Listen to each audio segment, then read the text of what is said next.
谢谢大家。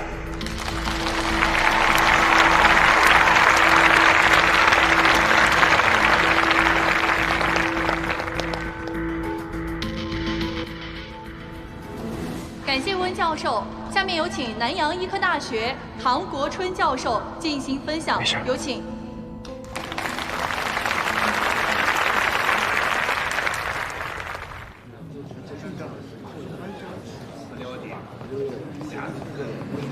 苏维安，你是不是没完没了了？干什么呀？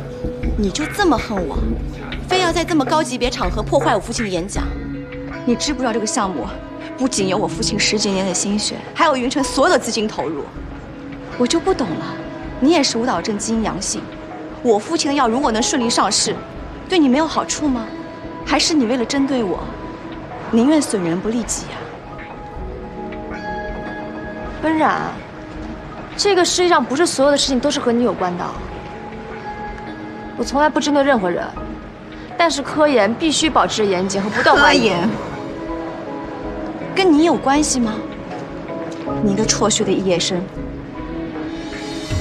你对舞蹈症到底了解多少？你有什么资格质疑我父亲付出10多年的心血研究的成果？温医生，客观存在的不良事件，严重关乎着患者的生命质量。虽然目前全国只有3万个舞蹈症患者，但是再少再小的群体，都不该被忽视。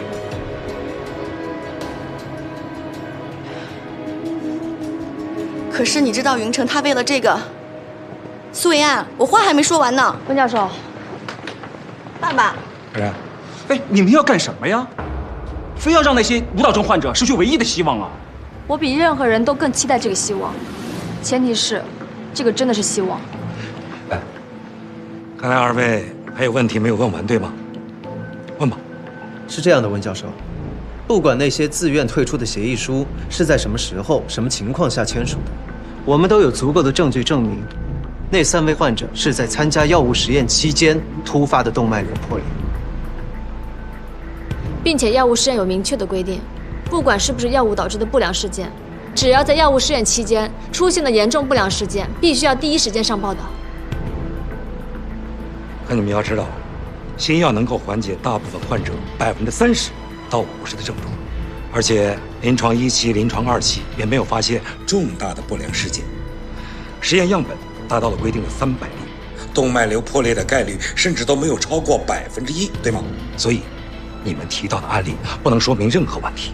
所以您的意思是，一定要等到再有一位患者发生动脉瘤破裂，等到这个可笑的概率超过1%，才能说明问题，是吗？我不是这个意思，你怎么就不明白呢？你是什么学历？你有什么资格来质疑一个顶尖的科研团队通过15年的努力而得到的科研成果？质疑可以，你得提出科学依据，对吗？如果科学研究都那么容易的话，那么亨廷顿舞蹈症怎么会成为世纪医学难题？温教授，我当然不敢质疑您团队的科研能力，我质疑的是你们的科研精神和药物伦理原则。如果我找到科学依据，你要怎么办？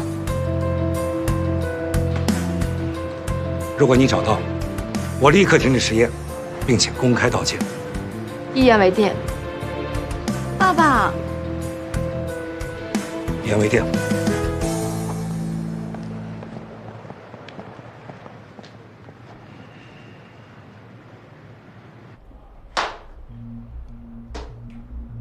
斌呐，我在等你的解释。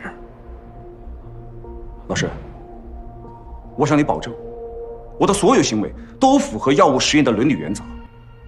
他们都是自愿签署的协议书，整个过程都有律师在场，我没有丝毫的强迫和威胁。老师，过世病人的遗体当时就已经火化了，根本就没法证明他的死因是因为试验药物引起的不良事件。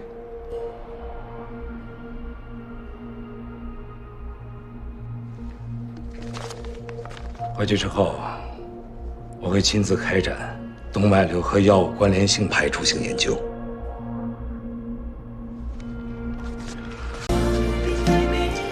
你刚刚许的什么愿啊？你先说。结婚。俗气。那你呢？我这么有追求的人，当然是研究出治疗亨廷顿舞蹈症的方法。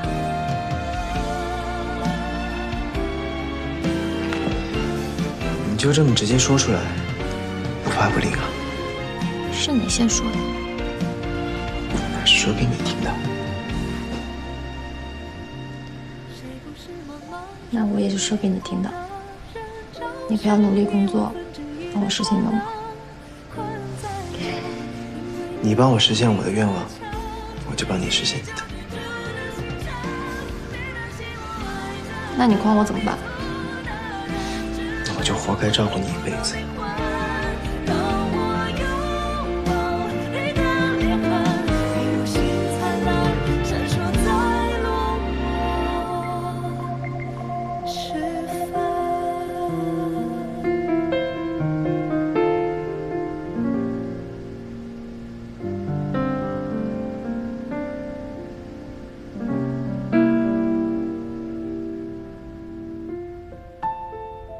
我们这款治疗亨廷顿舞蹈症的脑起搏器，未来的售价将在30万到50万，利润率在70%以上。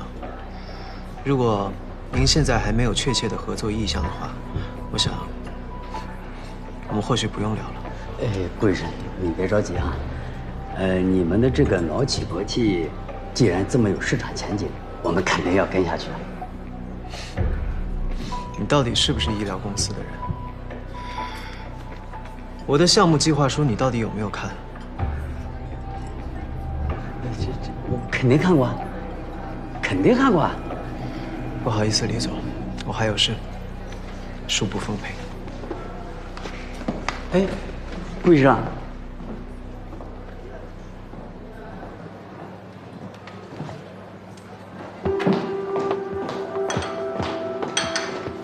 哎，林小姐，一丁点情报都套不到，还有脸跟我要钱？其实前面挺顺利的，我也不知道哪句话说错了，他突然就起疑心了。你说了什么呀？这个顾云正跟我说，他们研究的什么脑起搏器，将来能卖个好价钱，不缺投资，差点走了。蠢货，他研究的是药，不是起搏器。